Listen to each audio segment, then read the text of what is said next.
Hey folks, in this episode I'm going to show you how to make this 2D parametric abstraction audio visualizer in Blender. This one is going to be made in the shader editor and it should be fairly straightforward. So without further ado, let's get to it. So open up Blender, we're going to go to Edit, Preferences, and under Add-ons we're going to search for Node and then enable the Node Wrangler here. Once you've enabled that, we're going to click this button, click Save Preferences, and that will ensure the Node Wrangler loads every time you load Blender. We'll then close this window.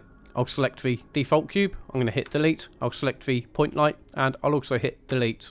I'll then hit Shift A, I'm going to go Mesh, and we'll choose Plane.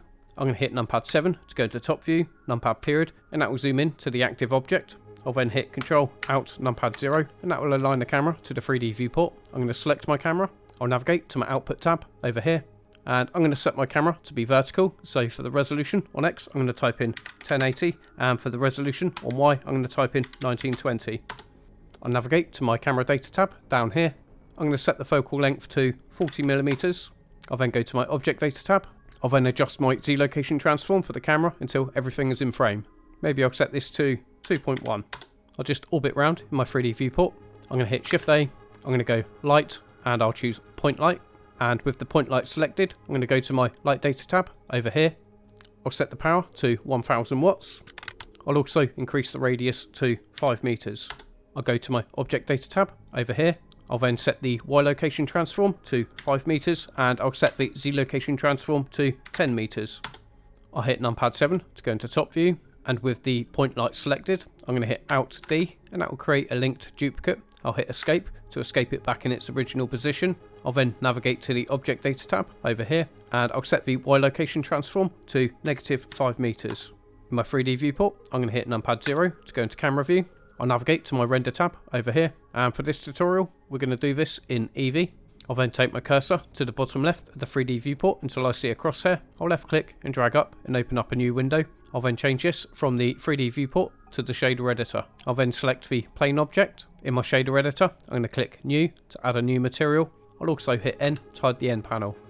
We're going to create the pattern using a Voronoi texture. So I'm going to hit Shift A, I'm going to go Texture, and we'll choose Voronoi texture, and I'll pop that there. I'm going to change it from 3D to 4D. I'm going to change it from F1 to F2. I'll then change it from Euclidean to Chevy Chev. I'll connect the color socket from the Voronoi texture into the base color of the principal BSDF. I'll set the principal BSDF to 100% metallic, and I'll also set the roughness to 0.333.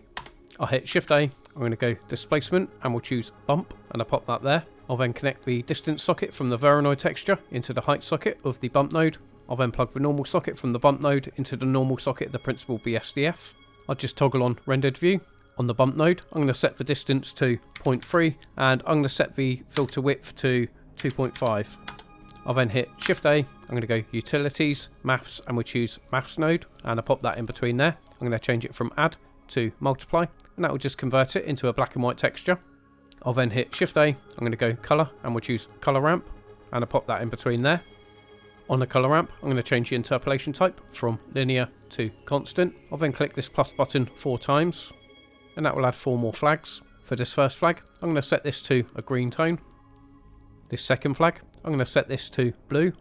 For this third flag, I'm going to set this to yellow. For this fourth flag, I'm going to set this to magenta. For this flag, I'm going to set this to orange. And finally, for this last flag, I'm going to set this to red. I'm just going to shimmy these flags about until I've got something that I like. Maybe something around there. Okay, excellent. I haven't really used a complementary colour palette on here. You will get better results if you use a complementary colour palette, so just keep that in mind. I'll hit Shift A, I'm going to go Input, and we'll choose Texture Coordinate, and I'll pop that there. I'll then connect the object coordinate into the vector of the Voronoi texture. I'll then set the scale on the Voronoi texture to 2.5. I'll hit Shift A, I'm going to go Input, and I'll choose Value, and I'll pop that down here. I'll then connect the value node to the detail socket and the roughness socket of the Voronoi texture. For now, I'm going to keep this value node set to 0, but we've got the option of changing this a bit later on if we want to. Next, I'm going to hit Shift A, I'm going to go Color, and we'll choose Hue Saturation Value, and I'll pop that in between there. I'm going to bring the hue all the way down to 0. I'll then hit Shift D, and I'll pop that in between there, and that should reset the colours back to its original state. These nodes is the core behind the system, so we're going to use audio data to drive the hue values on here. We're also going to use the audio data to drive the W factor on here. Of course, you can animate these manually using keyframes or drivers. So I guess next up is to bring the audio data into Blender. But before we do that, I'm just going to complete the lighting by navigating to my World tab over here. And I'm going to bring the strength down to 0. And that will give us a bit more contrast. I'll toggle into solid view. Before we move on to baking the audio data into Blender, it's a good idea to save your project. So I'm going to go to File, Save As, and I'm going to save my project as Like and Subscribe. Thanks folks, you absolute legends. And then click Save As. We're going to bake the audio data into 2 empty objects. So I'm just going to increase my 3D viewport. I'll hit Shift A, I'm going to go empty, and I'll choose single arrow. I'll then hit Shift D to duplicate. I'll escape it back in its original position. I'll navigate into the outliner, and I'm going to rename this empty object to LF add for low frequency add. I'll then rename the other empty object to HF add for high frequency add. I'll navigate to my output tab down here, and I'm going to set my frame rate to 30 frames per second. I'm going to be using my own beat, which is 180 beats per minute. I'll leave a link to this in the description where you can download it for free. And where Blender is set to 30 frames per second, and my beat is 180 BPM, we need to calculate how many frames per beat we get. To calculate how many frames per beat we get, we take our frame rate, which is 30 frames per second. We multiply that by 60 because there's 60 seconds in a minute. We then divide that by our BPM. So for us, our frame rate is 30 frames per second. We then multiply that by 60 because there's 60 seconds in a minute. And then we divide that by 180 because our beat is 180 BPM. And that equals 10 frames per beat. My beat is 4 beats over 4 bars, which gives us 16 beats. And so 16 times 10 frames is 160 frames. I want it to repeat twice, so 160 times 2 is 320. So for my end frame on my timeline, I'm going to set this to 320. In my timeline, I'm going to hit home, and that's just so we can see the entire timeline in the window. I now want to bake the audio data into the empty objects. To do that, I'm going to skip back to frame 1.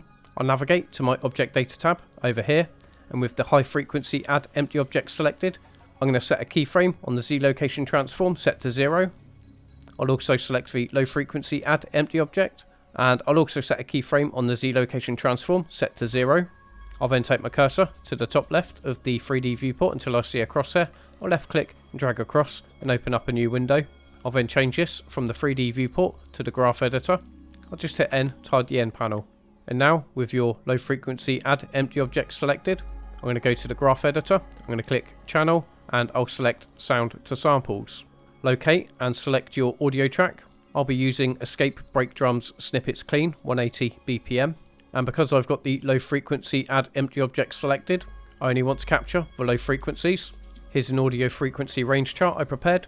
And the frequency range I want to capture for this empty object will be between 20 Hz and 80 Hz. And that will give us all the bass frequencies. So the lowest frequency I'm going to set to 20. And the highest frequency I'm going to set to 80. And because this is an add function, I'm going to enable accumulate. I'll then click sound to samples.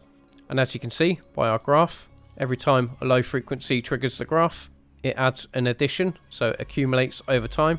And this is perfect for driving a W factor, for example. I'll then navigate to the outliner, and I'll select the high frequency add empty object. I'll go to my graph editor, I'm going to click channel, I'll then select sound to samples. Locate and select your audio track. Again, I'm using Escape Break Drums Snippets Clean 180 BPM. But for this one, we want to capture the high frequency data. The frequency range I want to capture for this empty object will be between 5 kHz and 20 kHz, aka 5000 Hz and 20,000 Hz. So for my lowest frequency, I'm going to set this to 5000, and my highest frequency, I'm going to set this to 20,000. And because I want this to be an add function, I'm going to leave accumulate on.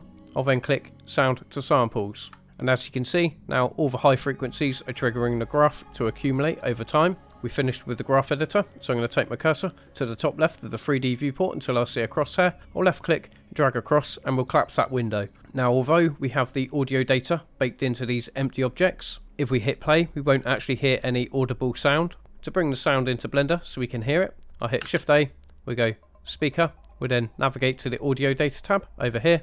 We'll click open, locate and select the audio track. We'll then click open sound mono. I'll just hit numpad 1 quick, and with the speaker selected, I'm going to hit G, Z, I'm going to hold down control, snap it to the grid, and I'm going to bring it up to around about there, just so it's just above the camera. And that just ensures that we can hear the audio clearly. In Blender, the audio is relative between the distance of the camera and the speaker. So if your speaker is far away from your camera, you're not going to be able to hear it that much.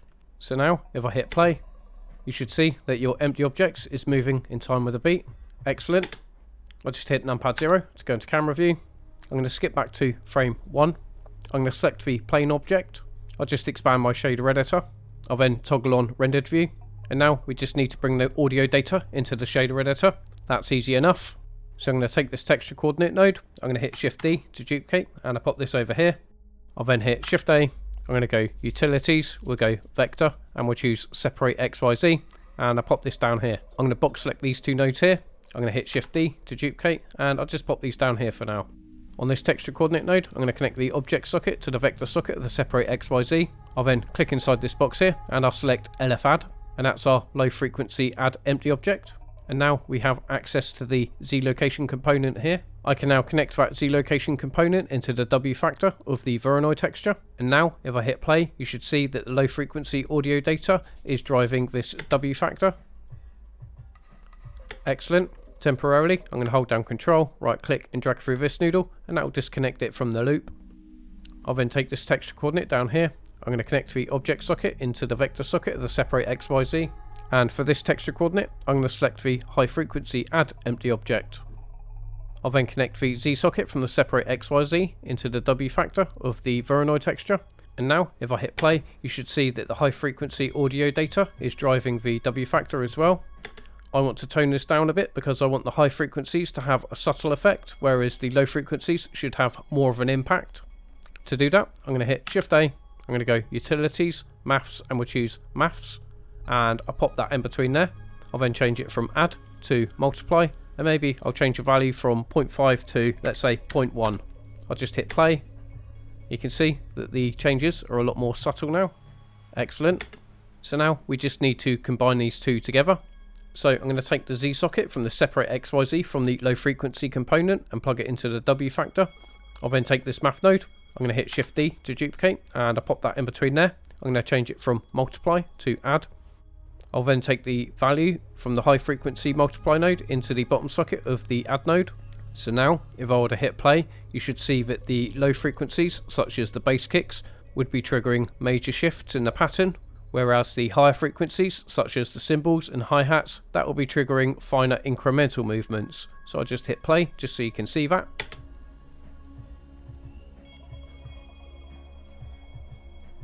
Excellent. I'll just neaten these nodes up quick. So I'm just going to box select these 2 nodes here. I'll then hit Shift D to duplicate, and I'm going to pop these up here. I'll then connect this high frequency Z component and plug it into the hue socket of the hue saturation value node. And now, if I hit play, you can see that the hue change is triggered by the high frequency data. Excellent. So this is the complete node tree. I'll just hit Control Space to go into full screen, just in case you want to take a screenshot. Control Space to exit. Now maybe we just want to tweak some of these colours, so you might want to increase the saturation, for example. Hey folks, this is me from the future. I've decided to make a slight change in this node structure just to give us a bit more control, and that's because I thought that the end result was a bit noisy. So down here, for this low frequency add function, I'm going to be adding a math node like I did for this high frequency object. So I'm going to box select these 2 nodes here. I'm going to hit G, bring these across. I'll then take this multiply node. I'm going to hit Shift D to duplicate, and I'll pop that in between there. I'm going to keep this value set to 0.1. You can increase or decrease this value depending on the look that you're going for. Okay, let's get back to the tutorial. I'll navigate to my render tab over here. I'm going to expand color management. I'm going to change the view transform from AGX to ACES 2.0, and I'll increase the gamma to 1.5. I'll navigate to my output tab up here, and under output I'm going to click this folder icon. Select a file location where you want to save your image sequence and click accept. Choose a file format. PNG set to RGB at 8-bit should be absolutely fine, but for me I'm going to go with a file format of OpenEXR with a codec of DWAA lossy and that will decrease my file size whilst increasing dynamic range for post-production. I'll then go to my material preview. I'm going to hit Ctrl S to save the project, and then it's simply a case of hitting Ctrl F12, and that will render out your image sequence. You'd then bring the image sequence into a video editor of your choice. I use DaVinci Resolve. You'd then render it out as an MPEG-4 with a codec of H.264, and you should be good to go. Join me on Patreon as a free member, and you'll have access to this file alongside other Blender files from previous tutorials. That's the tutorial in a nutshell. I hope you found this useful. If you did, please click like and subscribe. It really helps my channel. Have a great day, level up, and thanks for watching.